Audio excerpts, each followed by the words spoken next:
Hey folks, welcome to Fyrefly's Follies. I hope that you enjoy the video today. If you do, don't forget to give me a big thumbs up. It really does help my channel out. And if you haven't subscribed yet, I hope that you will and that you'll stick around for a while. Today I am canning queso.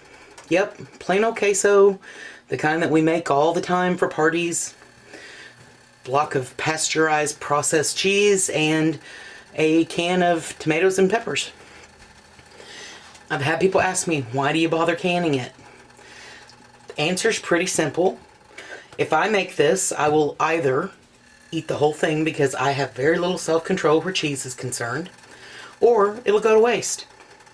If I can it, I put it into single serve size portions or a couple of serving size portions, and it goes on my shelf. It's shelf stable, so that's the reason I can it. So I'm going to get started. I'm going to put my pot on medium low, and I'm going to go ahead and get my rotel or peppers and onions started heating while I cube up the cheese. I do need to give this disclaimer, and that is, this video is for entertainment purposes only. Canning queso is not USDA or National Center for Home Food Preservation tested or approved. I am not telling you that this is the way to do this. This is not an instructional video. This is for entertainment purposes only. I'm simply sharing with you what I do in my kitchen. I believe in my kitchen, my rules, and that untested does not necessarily mean unsafe. I encourage you to do the research and do what works for you in your kitchen. Now, with that disclaimer out of the way, I have a pot of water that's I'm going to bring up to a boil and drop my lids in, and I have my canner sitting over here. It's heating, it's not up to a boil yet. My jars have all been sanitized and they're in the dishwasher waiting. And of course you saw me put the rotel in and get it started heating. I just feel like it melts a little easier, a little better if you start with warm rotel.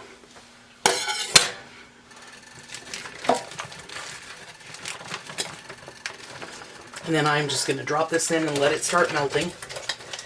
And I will give it a stir here in just a minute.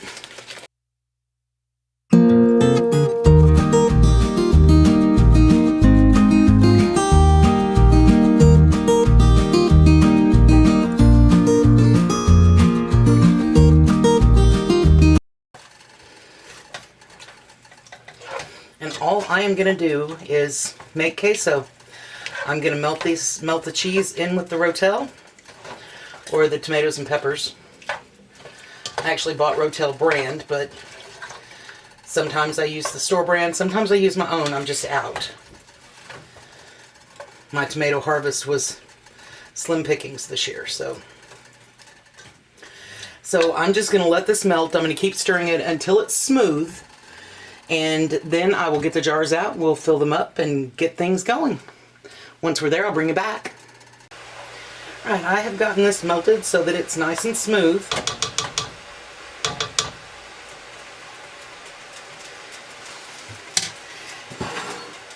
I find it easier to pour out of a measuring cup, so I'm going to transfer this into a measuring cup.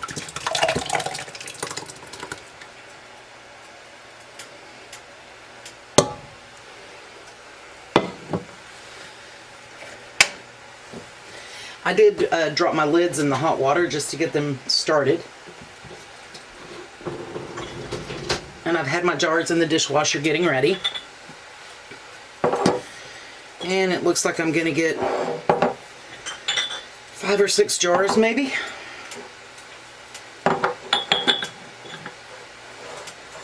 We'll start with these. I'm just going to slowly and carefully fill my jars. I want about a 1-inch headspace, which is the bottom of the band.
have a small bowl of vinegar, just plain white vinegar, and some pieces of paper towel.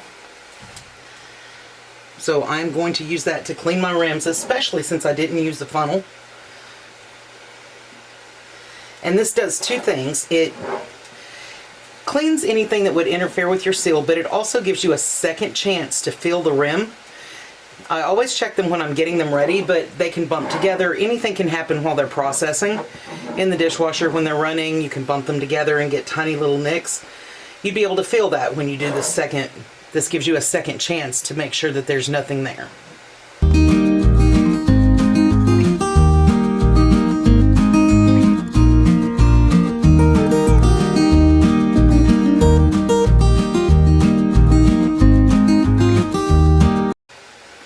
And since I didn't use a funnel, I did drip on a couple of them.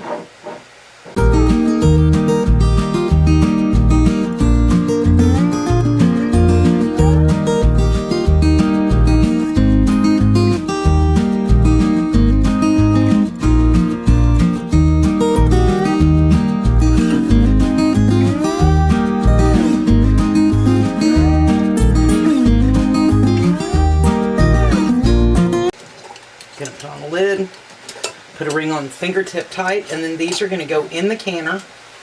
And these are gonna process in a water bath canner. It's not up to boiling yet, but it's hot. It will get there pretty quickly.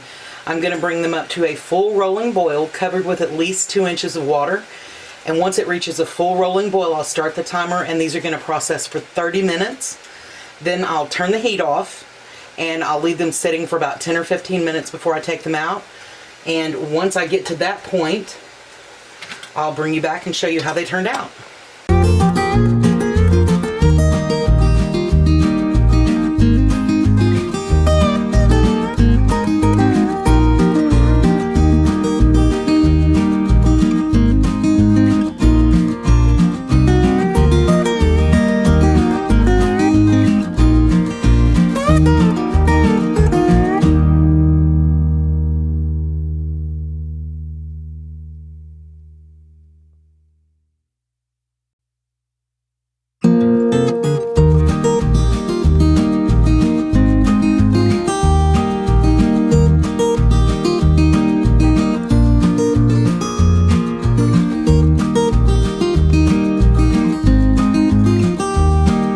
Alright y'all, I brought the kettle up to a boil and I let it go for 30 minutes and then I shut the heat off, and it's been sitting for about 15 minutes, and now I'm going to take them out and see how they turned out.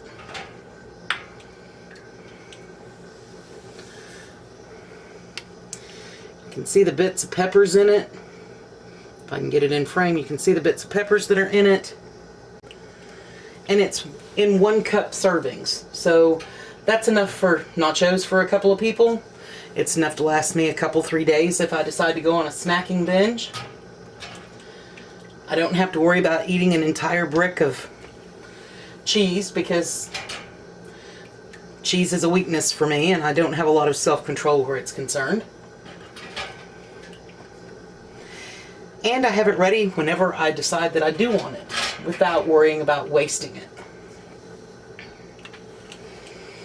So I'm going to leave these sitting, and sometime tomorrow I will come back and I will take off the rings, I'll check the seals, I'll wash the jars, and I'll label them and I'll put them in my pantry. Now, this is good on a shelf for a couple of years. This is enough to last me about 6 months to a year. Love the sound of them sealing. This is enough to last me about 6 months to a year, depending on how many times I decide I need nachos or nacho fries. I really hope that you enjoyed the video today, and if you did, don't forget to give me a big thumbs up. It really does help my channel out a lot. If you haven't subscribed, I hope that you will and that you'll stick around for a while. If you hit the notification bell, YouTube will notify you when I upload a new video based on your settings. Thank you so much for watching today. Y'all have a great day.